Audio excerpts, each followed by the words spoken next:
सभी छात्रों को मेरा वंदे मातरम।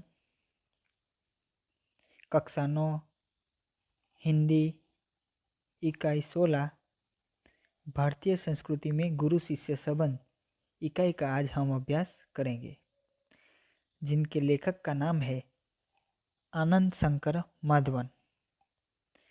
लेखक आनंद शंकर माधवन ने इस गद्य में प्राचीन भारत में गुरु शिष्य संबंध कैसे थे और उस समय की परंपरा कैसी थी, उसके बारे में बताया है।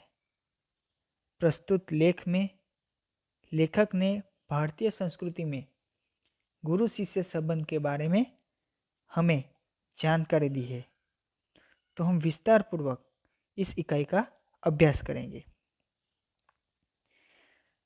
हमारे समाज में व्यावसायिक संस्कृति का बोलबाला है। बोलबाला यानी प्रचलन। व्यावसायिक संस्कृति, हमारे यहाँ व्यावसायिक संस्कृति है। इसी कारण गुरु शिष्य संबंधों में परिवर्तन आ गए हैं। जो पुराने जमाने में गुरु शिष्य के संबंध जो थे और आज के समय में गुरु और शिष्य के जो संबंध है उसमें परिवर्तन आ चुका है। पहले कैसे संबंध था गुरु और शिष्यों का? तो पहले विद्यालय मंदिर के समान माने जाते थे। पुराने समय में जो विद्यालय थी, जो पाठशालाएं जो थी, वो मंदिर के समान मानी जाती थी। शिक्षा देना एक आध्यात्मिक अनुष्ठान था।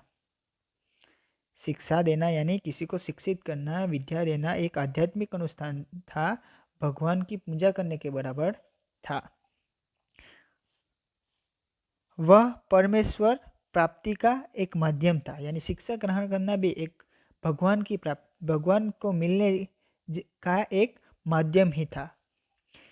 पैसे देकर शिक्षा खरीदी नहीं जाती थी। पहले के समय में पैसे देकर शिक्षा खरीदी नहीं जाती। कोई पैसा दे तो उसको ही ज्ञान मिले, ऐसा नहीं था। कोई भी व्यक्ति, वो चाहे अमीर हो गरीब हो, कोई भी व्यक्ति ज्ञान प्राप्त कर सकता था। आज स्थिति बिल्कुल बदल गई है। अब शिक्षण कार्य पेट पालने का साधन बन गया है। आज परिस्थिति बदल गई है और जो शिक्षण कार्य जो है, जो पढ़ाना लिखाना जो है, वो पेट पालने का, यानी कुछ शिक्षक अपना पेट पालने के लिए यानी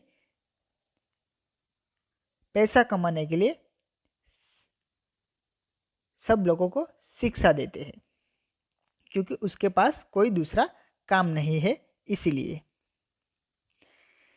जिसे भारतीय संस्कृति कहा जाना चाहिए वह आज भारतीय मानसिक क्षितिज में क्रियाशील नहीं है। जिसे हमें भारतीय संस्कृति कहना चाहिए वो भारतीय मानसिक क्षितिजों में क्रियाशील नहीं है। जिसे हमें भारतीय संस्कृति कहना चाहिए, आज हम उसे जो शिक्षा की पद्धति है उसे भारतीय संस्कृति नहीं कह सकते।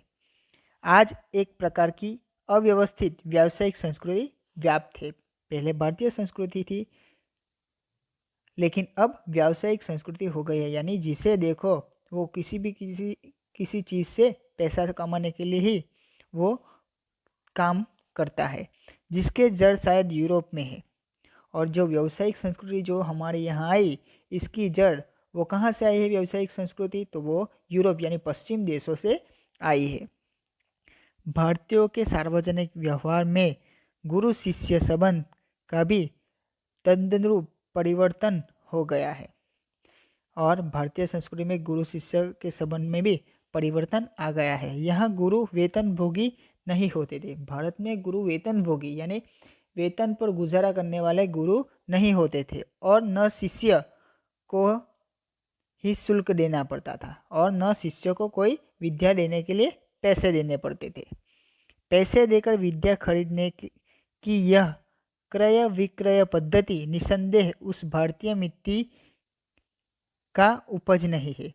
पैसे देकर विद्या मिलना लेना वो भारतीय संस्कृति नहीं है, और उसका जन्म भारतीय संस्कृति में नहीं हुआ होगा, ऐसा लेखक हमें कहते हैं। शिक्षणालय एक प्रकार के आश्रम अथवा मंदिर के समान थे। भारत में जो पाठशालाएं थी वो आश्रम और मंदिर के समान मानी जाती थी। गुरु को साक्षात परमेश्वर ही समझा जाता था, गुरु को भगवान नहीं माना जाता था। इसीलिए भारत देश में आचार्य देवो भव, ऐसा यानी गुरु भगवान के समान है ऐसा कहा जाता था। शिष्य पुत्र से अधिक प्रिय होते थे। हमारी भारतीय संस्कृति में जो गुरु है उसे अपना शिष्य अपने पुत्र से भी अधिक प्रिय होता था। यहाँ सम्मान मिलना ही शक्ति पाने का रहस्य है, और जिसे सम्मान मिलता था वो सबसे ताकतवर है ऐसा कहा जाता था। प्राचीन काल में गुरु की शिक्षादान क्रिया उनका आध्यात्मिक अनुष्ठान थी। परमेश्वर प्राप्ति उनका एक माध्यम था। जो गुरु थे वो विद्या दान करते थे तो वो परमेश्वर को मिलने जैसा उनको गुरु को लगता था, और परमेश्वर प्राप्ति का ही माध्यम शिक्षा देना माना जाता था।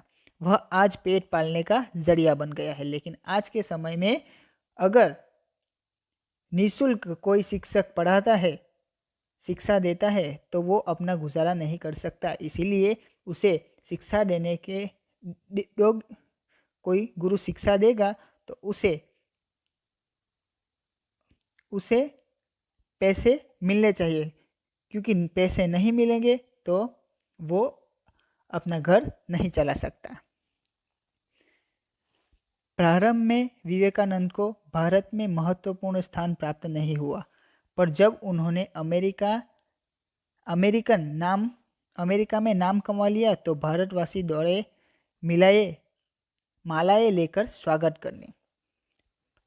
प्रारंभ में जब विवेकानंद थे उन्हें भारत देश में महत्वपूर्ण स्थान नहीं मिला था, लेकिन जब उन्होंने अमेरिका जाके अपना नाम कमाया स्वामी विवेकानंद ने, तो भारत के लोग उनकी तरफ दौड़े, मालाएं लेकर दौड़ने लगे और उनका स्वागत करने लगे। रविंद्रनाथ ठाकुर को भी नोबेल पुरस्कार मिला तो बंगाली लोग दौड़े यह राग आलापते हुए कि अमादेर ठाकुर अमादेर कठोर सपूत। और रविंद्रनाथ टैगोर को भी पहले कोई नहीं जानता था, लेकिन उनको नोबेल पुरस्कार मिला तो सब बंगाली लोग दौड़ने लगे और कहने लगे यह तो हमारे ठाकुर है, हमारे यहाँ रहते हैं। दक्षिण भारत में कुछ समय पहले तक भरतनाट्यम और कथकली को कोई नहीं पूछता था। दक्षिण भारत में कथकली और भरतनाट्यम नृत्य के प्रकार जो है उसे कोई नहीं करता था, कोई पूछता भी नहीं था, वो नृत्य कोई करता भी नहीं था। पर जब उसे विदेशों में मान मिलने लगा तो आश्चर्य से भारतवासी सोचने लगे कि अरे, हमारी संस्कृति में इतनी अपूर्व चीज़ भी पड़ी हुई है क्या। और लेकिन जब भरतनाट्यम और कथकली दूसरे देशों के लोग भी करने लगे तब भारतवासी को पता चला कि हमारी भारतीय संस्कृति कितनी महान है। यहाँ के लोगों को अपनी खूबसूरती नहीं नजर आती। भारत देश के लोगों को अपनी देश की खूबसूरती नहीं नजर आती, मगर पराये के सौंदर्य को देखकर मोहित हो जाते हैं। लेकिन दूसरे देश की संस्कृति को देखकर वो मोहित हो जाते हैं। लेकिन जो भारतीय संस्कृति जो अति प्राचीन है, उसका बड़ा महत्व है, जो महान है, उस सौंदर्य को भारत देश के लोग नहीं देखते। जिस देश में ज्ञान पाने के लिए मैक्स मूलर ने जीवन भर प्रार्थना की, उस देश के निवासी आज जर्मनी और विलायत जाना स्वर्ग जाने जैसा अनुभव करते हैं। मैक्स मूलर नाम का एक व्यक्ति ने अपने जीवन काल में भगवान से एक ही प्रार्थना की कि वो भारत आए, लेकिन भारत देश के जो निवासी है वो जर्मनी और विलायत जाना स्वर्ग जाने जैसा अनुभव करते हैं। यानी बाहर जाने के लिए बाहर जाएंगे दूसरे देश में तो स्वर्ग जाने जैसा अनुभव वो करेंगे। ऐसे लोगों को प्राचीन गुरु शिष्य संबंध की महिमा सुनाना गधे को गणित सिखाने जैसा व्यर्थ प्रयास ही हो सकता है। और लेखक कहते हैं कि ऐसे लोग जो विदेश जाना स्वर्ग के समान अनुभव करते हैं, उन लोगों को गुरु शिष्य के संबंध की महिमा कैसी, गुरु और शिष्य के संबंध कैसे है, यह सुनाना गधे को जैसे गणित सिखाना होना ऐसा होगा। और ऐसा करना व्यर्थ ही है। एक बार सुप्रसिद्ध भारतीय पहलवान गामा मुंबई आए थे। भारत के सुप्रसिद्ध पहलवान जो थे गामा नाम के, वो मुंबई आए थे। उन्होंने विश्व के सारे पहलवानों को कुश्ती में चैलेंज दिया। गामा पहलवान ने सभी कुश्ती लड़ने वाले पहलवानों को चैलेंज किया।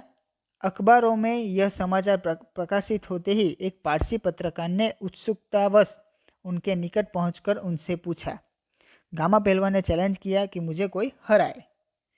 तो एक अखबार वाला पारसी पत्रकार ने बड़ी उत्सुकता से उनके पास आकर उनको प्रश्न पूछा, साहब, विश्व के किसी भी पहलवान से लड़ने के लिए आप तैयार हैं, तो आप अपने अमुक शिष्य से ही लड़कर विजय प्राप्त करके दिखाओ। तो उस पत्रकार ने गामा पहलवान से पूछा कि आप सारे दुनिया के किसी भी पहलवान के साथ लड़ने के लिए तैयार है, लेकिन आपके जो शिष्य होंगे हैं उनके साथ लड़ो और उनसे जीत के बताओ। गामा आजकल के शिक्षा क्रम में रंगे नहीं थे। जो पहलवान थे वो आजकल के शिक्षा क्रम में नहीं रंगे थे, यानी पुराने ज़माने के ही थे गुरु, इसलिए उन्हें इन शब्दों ने हैरान कर दिया। इसलिए उन्होंने, जो पारसी ने प्रश्न किया, उन शब्दों से वो हैरान हो गए, सोचने लगे।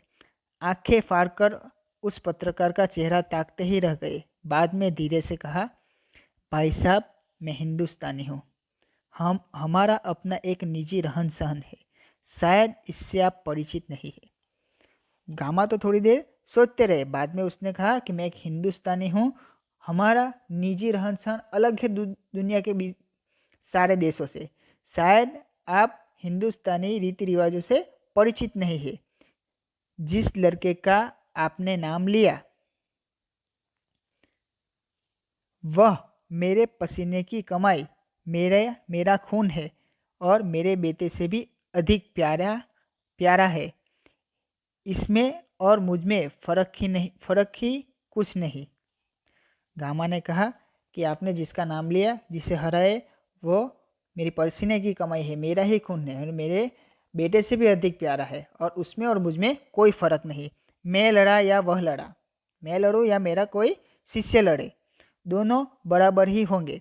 हमारी इस परंपरा को आप समझने की चेष्टा कीजिए। मैं लड़ा या मेरा शिष्य लड़ा, फ़र्क कोई नहीं है। हमारी इस परंपरा को समझने की ज़रा कोशिश कीजिए।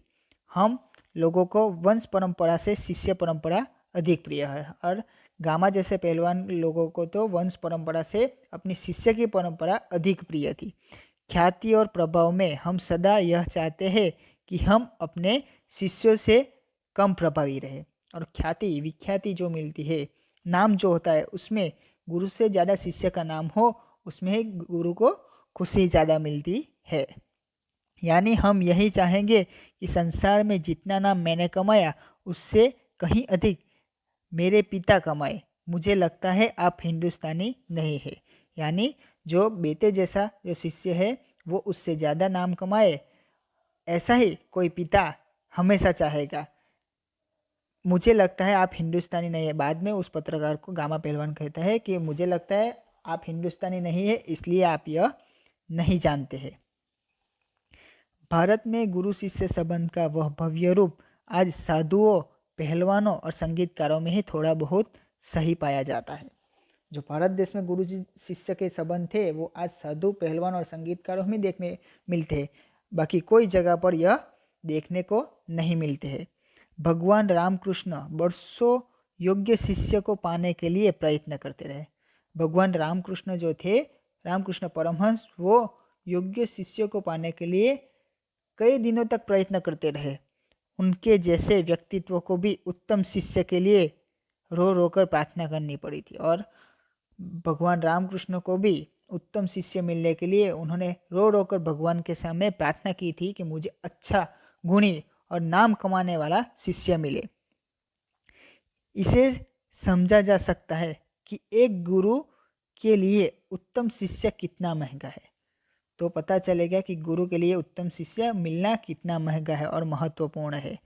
संतान प्राप्ति वर्ग उन्हें दुख नहीं देता, पर बगैर शिष्य के रहने के लिए वे एकदम तैयार नहीं होते। अगर संतान नहीं हो तो किसी गुरु को दुख नहीं होगा, लेकिन शिष्य न हो तो गुरु दुखी हो जाता है। इस संबंध में हेवान ईसा का एक कथन सदा स्मरणीय है। हेवान ईसा नहीं, पर भगवान ईसा का कथन सदा स्मरणीय है। भगवान यीशु जो ख्रिस्ती धर्म के में भगवान माने जाते हैं, भगवान ईसा का कथन सदा स्मरणीय है। उन्होंने कहा था कि मेरे अनुयायी लोग मुझसे कहीं अधिक महान हैं। भगवान यीशु ने क्या कहा था कि जो मुझे मानने वाले लोग हैं वो मुझसे भी अधिक महान है और उनकी जूतियाँ होने की योग्यता भी मुझ में नहीं है। और मेरे शिष्य इतने, मेरे अनुयायी इतने महान हैं कि मैं उनकी जूती के बराबर भी नहीं हूँ। यही बात है गांधी जी बनने, यही बात है गांधी जी बनने की क्षमता जिनमें है, उन्हें गांधी जी अच्छे लगते हैं और वे ही उनके पीछे चलते भी है। तो गांधी जी, किसी को गांधी जी जैसे गुरु चाहिए, गांधी जी अच्छे लगते हैं तो गांधी जी जैसा बनने का वो प्रयत्न करेंगे और जो गांधी जी को मानते हैं वो गांधी जी के साथ चलेंगे। विवेकानंद सिर्फ उन्हें पसंद आएंगे जिनमें विवेकानंद बनने की अद्भुत शक्ति निहित हो। और विवेकानंद जी जिसे पसंद आएंगे वो किसको पसंद आएंगे? जिनमें विवेकानंद बनने की क्षमता हो। कविता के मर्मज्ञ और रसिक स्वयं कवि से अधिक महान होते हैं।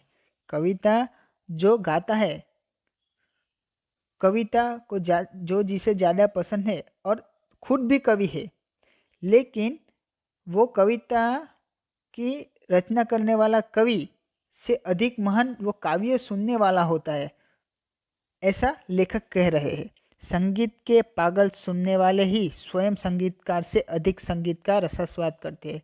जो संगीतकार है, जिसने संगीत की रचना की है, किसी ने गाने की रचना की है, उससे ज़्यादा पागल उसे सुनने वाले हैं जो कई कई बार उसे सुनते हैं और उसका रसास्वाद करते हैं। जिसने गाया हो वो उसने तो एक ही दो बार ही गाया होगा और सुना होगा, लेकिन जो सुनने वाले जो रसिक है उसने उस गाने को कई बार सुना होगा। यह पूज्य नहीं, पुजारी ही श्रेष्ठ है।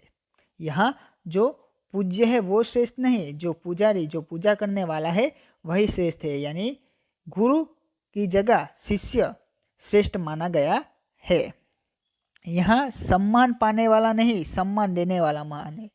भारत देश जो है वहाँ पे सम्मान पाने वाले लोग नहीं, जो व्यक्ति सम्मान देता है उसे महान कहा गया है।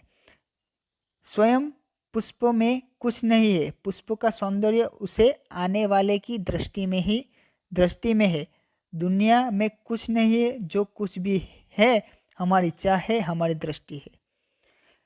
फूल में कुछ नहीं है, पर पुष्प का जो सौंदर्य है वो बहुत अच्छा है, इसलिए वो भगवान पर चढ़ाया जाता है। वैसे ही दुनिया में कुछ नहीं है, जो कुछ भी हमारी चाह है, हमारी दृष्टि है। यानी दुनिया में कुछ भी नहीं है, लेकिन हमारी जो इच्छा है वही हमारी दृष्टि है, हम उसे पाने की कोशिश करते हैं। यह अद्भुत भारतीय व्याख्या अजीब सी लग सकती है, पर हमारे पूर्वज सदा इसी पथ के यात्री रहे हैं। यानी वो खुद से ज़्यादा दूसरों को महत्व देते थे, हमारे पुराने ज़माने के लोग, हमारे पूर्वज। उत्तम गुरु में जाति भावना भी नहीं रहती। जो गुरु होता है उत्तम कोटि का, उसे जाति भावना भी नहीं होगी कि मैं एक को सिखाऊंगा, गरीब व्यक्ति के बालक को नहीं सिखाऊंगा, ऐसी जाति भावना भी नहीं होती। कितने ही मुसलमान पहलवानों के हिंदू चेले हैं। हमारे भारत देश में कितने ही मुसलमान पहलवान हैं जिनके हिंदू चेले हैं, जिसके शिष्य हिंदू है, और संगीतकारों के मुसलमान शिष्य है। और भारतीय संगीतकार जो हिंदू है उसके कई शिष्य मुसलमान भी है। यह परख गुण की, साधना और प्रतिभा की होती है, भक्ति और श्रद्धा की ही कीमत है। हिंदू और मुसलमान की परख गुण और साधना से ही होती है। कोई व्यक्ति अच्छा गाता है, भले वो मुसलमान हो, लेकिन उसके गुरु हिंदू हो सकते हैं। भारत देश में भक्ति और श्रद्धा की ही कीमत है, न कि जातिवाद, जाति परंपरा की, आचार विचार या धर्म की। जाति या धर्म से कोई नहीं पहचाना जाता, वो कैसा है, उसे क्या आता है, उसमें क्या गुण है, उससे व्यक्ति पहचाना जाता है। मुझे क्या लिखाया था एक विद्वान मुसलमान ने ही, मुझे क्या लिखाया था एक विद्वान मुसलमान ने, उन्होंने कभी नहीं सोचा कि यह हिंदू है और मुसलमान बनाना चाहिए। मुझे भी एक मुसलमान ने पढ़ाया था, लेखक कहते हैं, लेकिन उसने कभी नहीं सोचा उस व्यक्ति ने कभी नहीं सोचा कि यह हिंदू है और मैं इसे मुसलमान बना लूँ। पुराने ज़माने में मौलवी लोग बड़े बड़े रामायणी होते थे। जो मौलवी लोग, जो मुसलमान लोग होते थे, वो राम कथा भी सुनते थे। आज देहांतों में भी भरत मियाँ, रंजीत मियाँ आदि अधिक संख्या में दिखाई देते हैं। और आज देहांतों में भी भरत मियाँ और रंजीत मियाँ यानी हिंदू व्यक्ति ज़्यादा दिखाई देते हैं। यानी कोई मर गया हो तो वहाँ भी मुसलमान और हिंदू व्यक्ति ज़्यादा दिखाई देते। हिंदू के अगर कोई मृत्यु हुई है तो मुसलमान दिखाई देते हैं, और मुसलमान की कोई मृत्यु होती है तो हिंदू भी दिखाई देते हैं। आज के गुरु भी सिर्फ सेवा लेने में ही चतुर है, लेकिन आज के समय के गुरु जो है वो भी सेवा लेने में ही चतुर है, देने में नहीं, सेवा करने में नहीं। उपनिषदों में आचार्यों ने कहा सेवा देने की चीज़ है, लेने की नहीं। हमारे भारतीय उपनिषदों में ऐसा कहा गया है कि जो सेवा है वो देने की चीज़ है, नहीं कि लेने की। सेवा लेने के अधिकारी बच्चे, रोगी, असहाय और वृद्ध बच्चों को परमेश्वर का ही मूर्त रूप समझे। अगर सेवा लेने के अधिकारी, जिसे सेवा देनी चाहिए, तो सेवा लेने के अधिकारी जो होते हैं वो कौन होते हैं? जिसकी सेवा हमें करनी चाहिए तो वो बच्चे होंगे। रोगी कोई व्यक्ति होगा तो उसकी सेवा करनी चाहिए। कोई असहाय होगा तो उसकी सेवा करनी चाहिए। वृद्ध होगा तो उसकी सेवा करनी चाहिए। ये सब लोग परमेश्वर का ही एक रूप है, ऐसा लेखक कहते हैं। सेवा रूपी पूजा से उनकी शक्ति को प्रज्वलित करने की क्षमता और सहृदयता रखने वाले ज्ञानी और तपस्वी पुरोहित आजकल के गुरु नहीं रह गए हैं। सेवा करना और सेवा करके ज्ञान प्राप्त करना, ऐसे तपस्वी पुरोहित यानी गुरु आजकल नहीं दिखाई दे रहे हैं। वो तो पहले के समय में ही होता था, ऐसा लेखक कह रहे हैं। किसी भी देव मंदिर की मूर्ति की शक्ति उतनी मात्रा तक ही संभव है जितनी मात्रा तक उसके पुजारी की भाव पूजा में नैवेद्य भावना भरी रहती है। और किसी मंदिर में भगवान की मूर्ति में इतनी शक्ति नहीं होती, इतनी मात्रा में शक्ति नहीं होती जितनी मात्रा में उसके वो मूर्ति की पूजा करने वाला पुजारी की भावना में होनी चाहिए। अगर पुजारी की भावना अच्छी होगी, सच्ची होगी, तो उस मूर्ति में, उस भगवान की मूर्ति में शक्ति आएगी ही आएगी। यहाँ पे हमारी यह इकाई पूर्ण होती है। लेकिन आनंद शंकर माधवन जो इस इकाई के लेखक है, उन्होंने प्राचीन भारत में गुरु शिष्य संबंध की एक उज्जवल परंपरा जो थी वो हमें बताई। और उस समय में गुरु का आश्रम विद्या का मंदिर के समान माना जाता था, विद्या का मंदिर माना जाता था। वहाँ पैसे का कोई स्थान नहीं था। लेकिन आज पश्चिम के प्रभाव से गुरु शिष्य संबंध बदल गए हैं। लेखक ने प्रस्तुत लेख में भारतीय संस्कृति में गुरु और शिष्य का संबंध कैसा होना चाहिए और कैसा है, इसके बारे में हमें इस इकाई में बताया है। और यहाँ पे हमारी यह इकाई पूर्ण होती है। वंदे मातरम।